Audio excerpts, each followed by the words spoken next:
హైదరాబాద్ లో మనకి GHMC elections అయితే రాబోతున్నాయి. మరి ఈ వర్షాకాలం అంటేనే మనకి జీహెచ్ఎంసీ కనిపిస్తుంటుంది. డ్రైనేజ్ సమస్యలు కానీ, ఇక్కడెక్కడైనా వాటర్ నిల్వలు కానీ, వాటర్ సరఫరా కానీ ఏ విధంగా ఉందన్న? డ్రైనేజ్ కలెక్షన్స్ అయితే మామూలుగానైతే లీకేజ్ కంపల్సరీ అవుతుంది.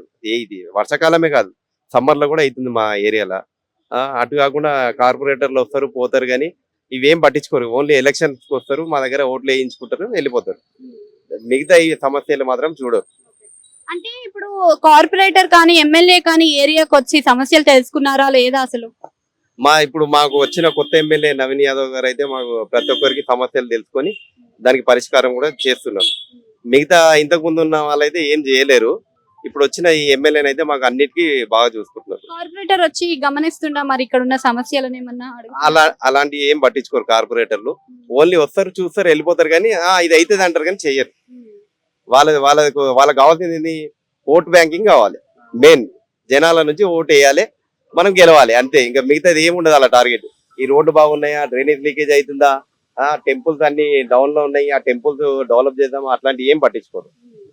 అదే గతంలో మనకి బీఆర్ఎస్ ప్రభుత్వంలో మాగంటి గోపీనాథ్ గారు ఉన్నారు, ఇప్పుడేమో ఎమ్మెల్యే నవీన్ యాదవ్ గారు ఉన్నారు. మరి వీళ్ళలో మీకు ఏమైనా వ్యత్యాసాలు కనిపించాయి ఏరియా డెవలప్మెంట్ లో కానీ, లేదా ఏరియాని పట్టించుకునే విషయం కానీ ఇవంతా? ఏరియా పట్టించుకునే విషయంలోనైతే 99% కాదు, 100% మా నవీన్ యాదవ్ గారు అయితే ప్రతి ఒక్కరికి హెల్ప్ చేస్తున్నాడు.